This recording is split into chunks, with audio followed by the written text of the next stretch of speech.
lição do corpo. A lição do corpo é uma lição fundamental para todos nós. Temos dedos diferentes como parte de uma mesma mão. Temos braços diferentes, mas integrados no mesmo corpo. Diferentes entre si, diferentes das pernas, diferentes da cabeça, diferentes dos órgãos abdominais, mas todos necessitados uns dos outros. É uma lição fabulosa para todos nós, não é verdade? Precisamos, como nunca, descobrir as riquezas da diferença, o convite à fraternidade que há entre as diferenças. E assim no corpo como na vida social, homens e mulheres são fisicamente diferentes, subjetivamente diferentes, e dessa diferença surge a reprodução, surge a integração, surge um dos mais intensos e profundos convites de amor. Ricos e pobres também são diferentes, mas da integração entre ricos e pobres, entre capital e trabalho, surge praticamente toda a riqueza humana produzida na economia. Culturas são muito diferentes, mas da cultura mal vivida, das diferenças culturais mal vividas, surge a guerra, surge o símbolo da Torre de Babel, que não chega a lugar nenhum, não alcança nada. Se nós vivemos as diferenças em guerra, em competição, em autoexaltação, em humilhação do outro. Mas, vividas em integração, vividas em cooperação, em fraternidade, aqui, estupendas vitórias conduz a diferença bem vivida, cada uma das criaturas.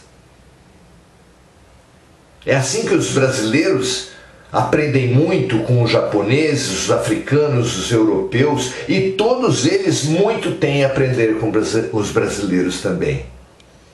E assim também entre as religiões, cada uma delas expande a consciência, expande a alma em um certo campo. Uns com ênfase nos louvores, outros com ênfase na fidelidade, outros com ênfase na relação entre as dimensões, outros com ênfase na alegria, como são as religiões afro-brasileiras. Nenhum caminho é por si só desprezível. A alegria é muito importante. A relação interdimensional, muito importante. O louvor, a gratidão a Deus é muito importante. Por que competir? Por que humilhar? Por que diminuir o outro caminho se eles são complementares? Precisamos descobrir a lição da mão, a lição dos dedos, a lição do corpo. Paulo de Tarso fala isso. Somos um mesmo corpo. Esse corpo é Jesus, esse corpo é o Cristo, esse corpo é Deus. E nós precisamos descobrir isso. Disse Jesus: onde estiver o vosso tesouro, lá estará o vosso coração. Temos colocado nossos tesouros e com isso temos expandido ou amesquinhado, curado ou adoecido os nossos corações. Há seres entre nós, muitos, uma multidão, que coloca no prazer o valor supremo, vive para o prazer, sem perceber que quem vive para o prazer morre pelo prazer. Buscando as sensações, o coração se acelera, o desgaste é inevitável. Quem vive para a bebida, vive para a comida, vive para o sexo, gera um desgaste desnecessário, esvazia as próprias sensações, O alcoólatra perde o paladar, o ansioso por comida deixa de sentir o próprio sabor oferecido para ela, para aquela pessoa.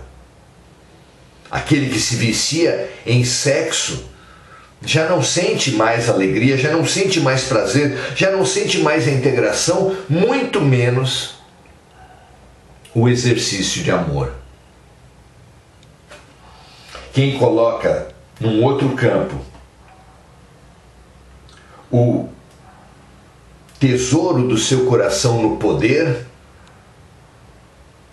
também se vê exagerado, também se vê engrandecido desmesuradamente, e o coração grande já não consegue impulsionar. O coração grande, na matéria, ele leva à morte, ao contrário da grandeza de coração do amor, da fraternidade, da generosidade. Quem se exalta será humilhado.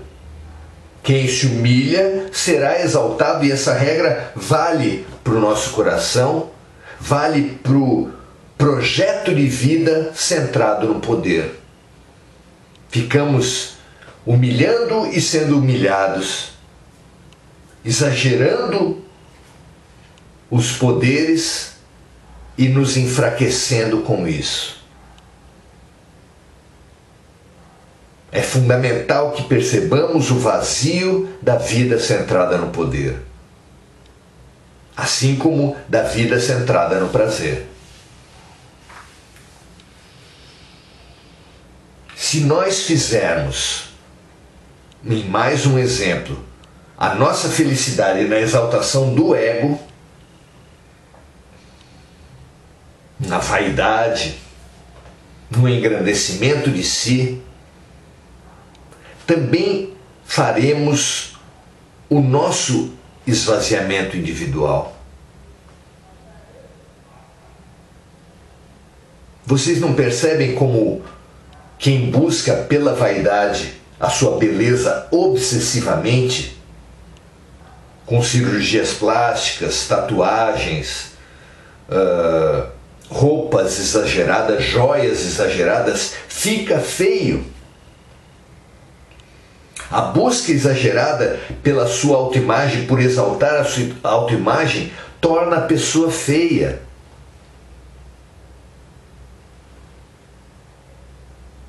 Onde estará aquele ponto de equilíbrio, aquele ponto de fortalecimento do nosso coração? Estará certamente no amor, mas um amor equilibrado. Um amor que não busque exaltar mais a si que ao outro, nem mesmo exaltar mais o outro que a si. Altruísmo é a idolatria do outro. Egoísmo é a idolatria do eu. E ambos os caminhos são questionados, são submetidos, são diminuídos por Jesus no seu mandamento, quando nos diz: ame o próximo como a si mesmo. Nem o eu acima do outro, nem o outro acima do eu. Amar o próximo como a si mesmo. É fundamental, é essencial. A essência da vida é avançarmos cada vez mais no encontro do eu profundo, porque não somos esse eu aparente, não somos negros, nem brancos, nem mulheres, nem homens, nem ricos, nem pobres, nem brasileiros, nem estrangeiros. Tudo isso são roupas que nós usamos momentaneamente. descobrir o eu verdadeiro, o eu maior, o homem novo, o self, a essência, segundo as contribuições do budismo, de Paulo de Tarso, da psiquiatria, da psicologia, da psicanálise, é avançar no eu essencial. Nós precisamos descobrir o eu essencial, porque essa descoberta nos colocará no rumo certo. Estude por quaisquer dessas vias e você descobrirá que nós não temos apenas o eu aparente, que o eu aparente é realmente uma roupa momentânea, mas que nós de verdade somos o eu essencial. Essa descoberta é transformadora das nossas vidas, meu amigo, minha amiga. Nós precisamos descobrir o nosso eu essencial e nesse processo, nesse momento do Brasil, mais do que nunca precisamos descobrir o Brasil essencial. Porque há também um Brasil superficial e um Brasil essencial. O Brasil superficial é Brasília. É a luta por poder, é a luta por palanque, é a luta pela autoexaltação individual ou de uma ideologia, de um partido. O eu essencial, o Brasil essencial, ele está para muito além da história contada para nós, que o nosso nome, Brasil, vem do pau-brasil, da árvore vermelha, que era a base para a elaboração de tintas vermelhas, e que foi a primeira fonte de riqueza do colonizador. Não, é possível que o nome do nosso país não tenha vindo daí. Porque o primeiro nome do Brasil, a gente sabe pelos livros de história, foi Terra de Santa Cruz, Terra de Vera Cruz. E o ciclo do pau-brasil foi logo substituído pelo ciclo da cana-de-açúcar. De modo que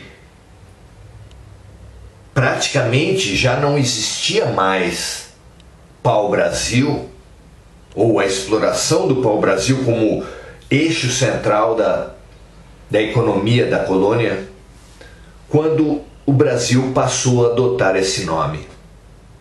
Então por quê? Por que se chamaria Brasil o país quando o pau-brasil já não era mais o eixo principal?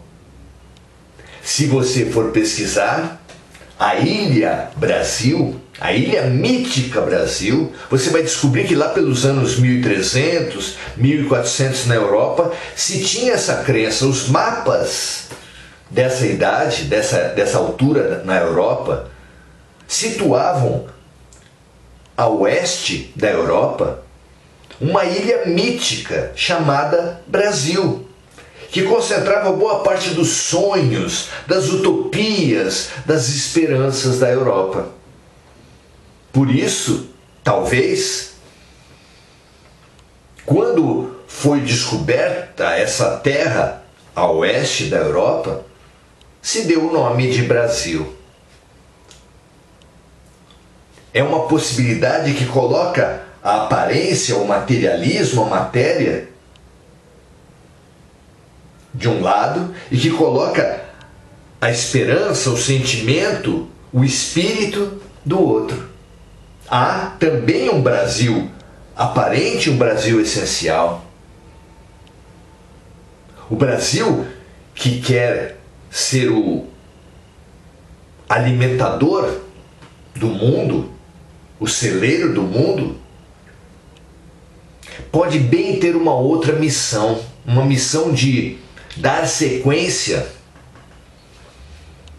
à missão dos nossos ancestrais. Assim como os portugueses levaram por suas caravelas a cruz a cruz de Malta, a cruz simbólica para todos os cantos do mundo, o Brasil, para além da comida material, tem também a missão de levar a comida espiritual. Meu alimento é fazer a vontade do meu Pai. A prática do Evangelho, a essência do Evangelho precisa ser resgatada. Quem vai fazer isso? Quem resgata um Deus justo? Onde está a justiça de Deus se não for através da reencarnação, se não for através de Jesus Cristo? E Jesus Cristo e reencarnação são os pilares desse resgate do Deus justo, do Deus bom, por todas as diferenças, entre as violências. Deus escreve certo por linhas tortas. Nós precisamos descobrir o nosso eu verdadeiro, que é a fagulha do Criador deixada na criatura, e descobrindo esse Deus dentro de nós, vós sois deuses, através da máxima Deus é amor, nós descobriremos que no fundo nós somos amor, que para nos encontrarmos em profundidade precisamos praticar a fraternidade, praticar o serviço compassivo. E nessa descoberta em nós, a essa descoberta em nós corresponderá uma redescoberta do Brasil. Desse Brasil de esperança, desse Brasil solidário, desse Brasil que é muito maior que Brasília, muito maior que os palanques e as ideologias. O verdadeiro patriota vai votar porque faz parte da sua cidadania, mas o verdadeiro patriota não permitirá que o Brasil fique reduzido a Brasília, que o Brasil fique apequenado pela lógica do Congresso, dos partidos, das ideologias, das lutas de poder. O verdadeiro poder do Brasil está na alegria, na generosidade, na exuberância de suas matas que precisam ser protegidas de Brasília, na exuberância dos seus índios que precisam ser protegidos de Brasília, na exuberância, na força dos seus negros que precisam ser protegidos do racismo e das suas mulheres protegidas do sexismo, porque o brasileiro é o melhor do Brasil. E o melhor do brasileiro é exatamente a sua fraternidade, a sua generosidade. Não é verdade que aqui só haja generosidade e fraternidade, mas é verdade que essa é a nossa essência, e a nossa essência precisa aflorar e precisa se fortalecer. Não se deixe dominar, não compre esse Brasil de ódio que tentam vender para a gente. Assumamos a essência do Brasil e a nossa essência ao mesmo tempo. Faça em você a mudança que você propõe para o Brasil. Porque o Brasil de amor só será verdade. O mundo de amor só será verdade quando for o Brasil de amor. E o Brasil de amor só será verdade quando os brasileiros se deixarem beber de fraternidade, praticando em todos os dias, inclusive com seus adversários, com as pessoas de religiões diferentes, de raças diferentes, de sexos diferentes, de ideologias diferentes, a compaixão, fazendo ao outro o que gostaríamos que o outro nos fizesse, tratando os aparentes adversários como irmãos. É que nós faremos do Brasil o que ele é que nós viveremos o verdadeiro patriotismo. Tratar a pátria brasileira como eixo central é tratar o Evangelho como eixo central. E o Evangelho como eixo central está para muito além das religiões ditas cristãs. A essência do Evangelho é o amor. Seja cristão, Seja brasileiro. Seja o amor todos os dias. Jamais aceitando os convites do ódio. É assim que nós vamos sobreviver a esse processo eleitoral, ao processo pós-eleitoral que ainda promete ser de muito ódio. Coloque o amor acima das ideologias, acima das raças, acima dos partidos, acima dos projetos de poder. Ame a cada dia um pouco mais, fazendo trabalhos sociais, fazendo a priorização do olhar de acolhimento aos necessitados, sejam eles de todas as classes sociais, de todas as raças, de todas as religiões. Não aceite essa solidariedade, essa fraternidade religiosa que é fraterna apenas para os seus. A fraternidade não tem fronteiras. O amor de Jesus não tem fronteiras. Amemos os excluídos de todos os tipos, inclusive os suicidas, os pensamentos destrutivos que estão na própria classe rica. Todos somos necessitados. Amemo-nos uns aos outros como Jesus nos amou. Sem fronteiras, sem diferenças, ao contrário, trabalhando pela união, pela confraternização, na prática diária do serviço no amor. Que esse seja o nosso refúgio, que esse seja o nosso Brasil. Ame, seja patriota, seja cristão, mas pela essência do Brasil, pela essência do cristianismo, pela essência sua, nossa, que é a fraternidade, que é a compaixão, que é o amor. Muito prazer estar redescobrindo isso com você. Pesquise a Ilha Brasil, a ilha mítica do Brasil. Você vai se surpreender. Há um Brasil de esperança por trás desse Brasil de ódio. Tomemos a decisão certa, para além das urnas, a decisão de priorizar a essência. E essa será a nossa grande proteção. Aquele que está em Deus jamais poderá ser atingido pelas forças da ignorância, da violência e do ódio. Que assim seja para você e para mim. Redescobramos o Brasil e vivamos, redescobramos Jesus e vivamos o amor. Pelo menos o que nós pudermos a cada dia, com sinceridade e com boa vontade. Um grande abraço, até a próxima. Muito alegre por estar vivendo isso com você. Compartilhe, se você entender que essa redescoberta do Brasil é fundamental, como nós achamos, para bem vivermos a nossa missão. Brasil, coração do mundo, pátria do Evangelho. Até a próxima, um prazer estar com você.